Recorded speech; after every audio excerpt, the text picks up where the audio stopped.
Salut!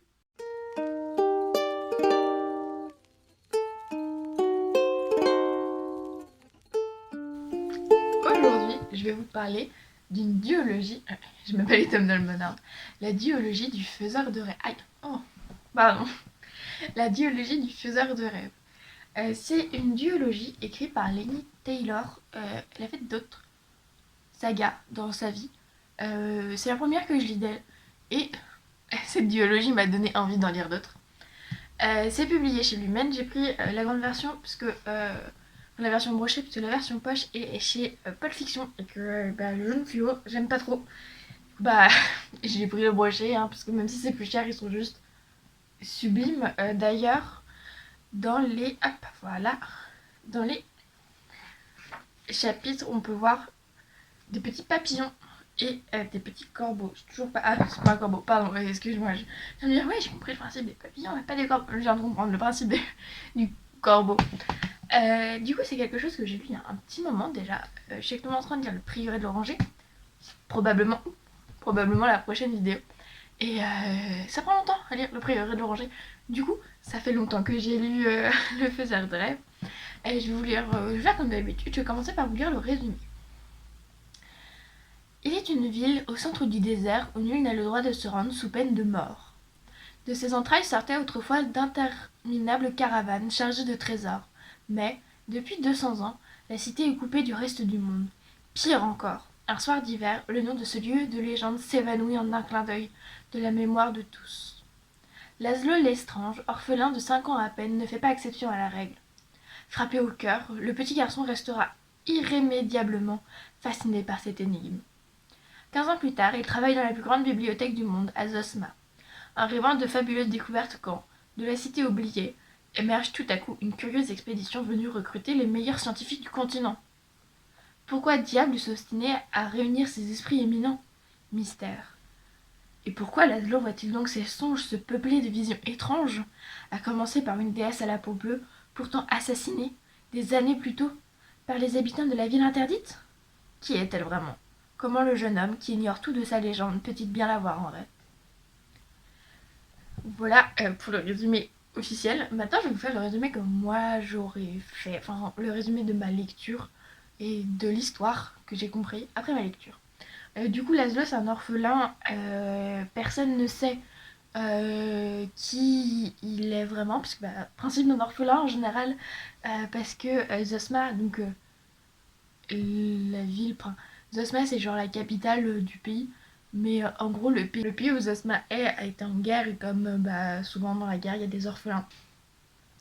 Il a été recueilli par des moines, il n'était pas très gentil avec lui et il n'était pas très gentil avec lui parce que Laszlo c'est le rêveur par excellence. Il est très imaginatif et enfant il était assez turbulent parce que du coup il aimait jouer, il aimait s'inventer des histoires et il a jamais trouvé de parents entre guillemets à travers les moines parce que du coup les moines voulaient juste un enfant qui sache s'occuper des corvées que les moines lui donnaient, sauf un qui a été enfermé pour folie. Ce moine là il adorait, Laszlo adorait aller le voir parce que du coup il lui racontait plein de contes et légendes dont le conte et légende de la cité oubliée. Cité oubliée qui est le nom de Cité oubliée du coup qui est le nom de la ville mystique qui a perdu son nom. Et au début, on suit qu'à un personnage timide et qui sait où est sa place, qui sait qu'il est pauvre, il sait qu'il est orphelin, qu'il n'a aucune raison d'un jour briller. Et il finit par s'échapper du monastère et finir à la bibliothèque où il peut réunir plein de sources et plein de trucs différents, plein d'archives sur du coup la cité oubliée, ce qu'il s'attelle à faire dès qu'il a un peu de temps libre.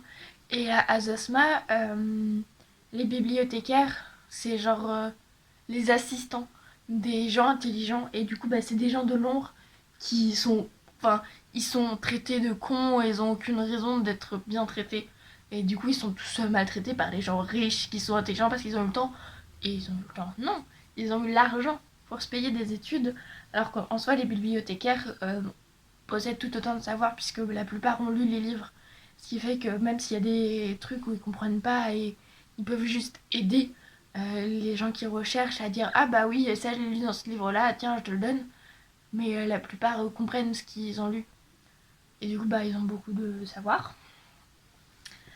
Et du coup au fil du livre on voit Laszlo évoluer et se sentir pas pousser des ailes mais prendre la chance qu'il a et qui se dit que bah c'est pas parce qu'il est pauvre qu'il a pas d'avenir, c'est pas parce qu'il est pauvre qu'il mérite pas de vivre et c'est pas parce qu'il est pauvre et orphelin et qu'il est né sans condition qu'il n'a pas le droit d'en avoir une.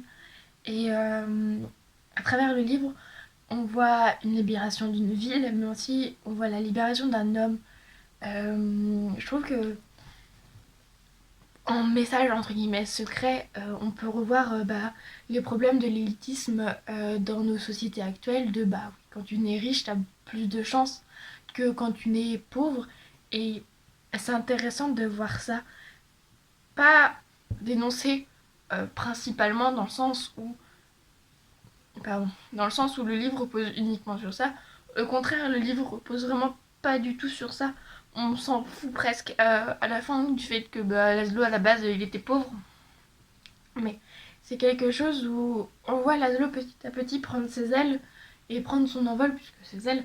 Et c'est quelque chose qui fait du bien parce que ça donne un peu d'espoir de oui bah moi aussi je peux un jour provoquer entre guillemets mon destin et dire que bah non, c'est pas parce que c'est cette route là qui m'a été destinée que c'est celle là que je vais prendre.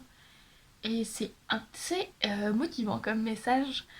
Euh, Personnellement c'est une lecture que j'ai beaucoup aimée, j'ai dévoré les livres, en plus j'étais malade cette semaine là, du coup j'ai eu la chance de pouvoir lire plus que d'aller en cours parce que j'avais beaucoup trop de fièvre pour aller en cours.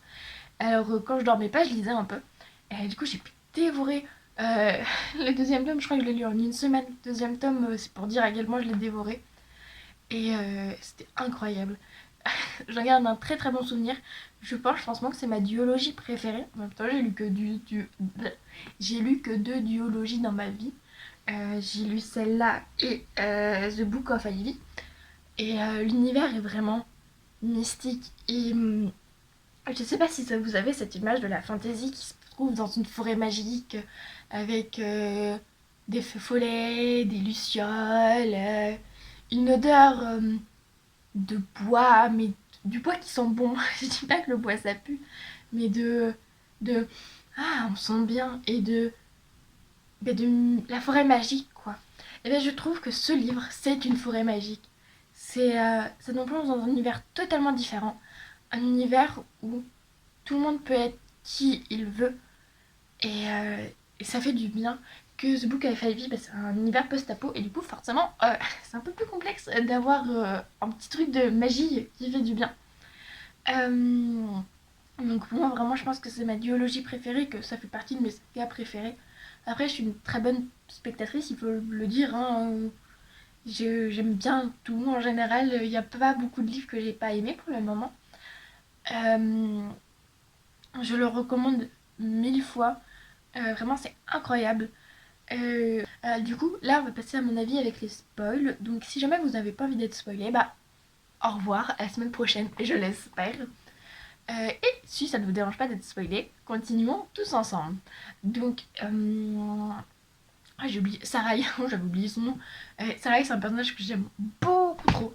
Et le fait qu'elle soit restée en fantôme, je trouve ça incroyable. C'est Wouh, c'est super original d'avoir laissé un personnage mort. Mort. Enfin, c'est dans la fantasy, on peut souvent faire renaître les gens. Et là, elle est pas revenue. Ça se dit pas, elle est pas revenue. Elle renaît pas. C'est mieux, c'est plus français. Et ça, c'est fou. C'est l'idée d'avoir un personnage mort et heureux. C'est quelque chose qui est. Pardon, je m'attire. C'est quelque chose qui est très peu conventionnel. Et j'aime bien les trucs pas conventionnels. C'est un livre, enfin c'est une duologie, c'est pas qu'un seul livre, très original. Je sais pas, je ne saurais pas dire si je préfère le tome 1 ou le tome 2. J'aime pas dire que je préfère des tomes aux autres dans des sagas. Parce que pour moi, les tomes d'une saga, ça. Enfin, oui, les tomes d'une saga, ça se lit pas seul, ça fait partie d'un tout. Et en général, dire ah oui, par exemple dans un groupe de musique, je vais ah je préfère lui à lui, je trouve que ça dénigre un peu le talent de l'autre lui, celui qu'on n'aime pas. Parce que en soi, en groupe, c'est plusieurs personnes qui forment qu'une, et je trouve que c'est un peu pareil pour les sagas, c'est plusieurs livres qui en forment qu'un. Et en plus, ce serait débile parce que par exemple, pour le prieuré de l'Oranger, en poche, il est divisé en deux, ce qui fait que ça fait une duologie, mais en soi, c'est qu'un seul livre. Et je trouve que toutes les sagas pourraient être qu'un seul livre. C'est pour ça aussi que je les lis d'un coup. Et bah, je trouve ça dommage de dire ah ouais, moi je préfère ce tome là, il est trop bien. Alors qu'en fait, c'est juste la saga qu'on aime ou pas.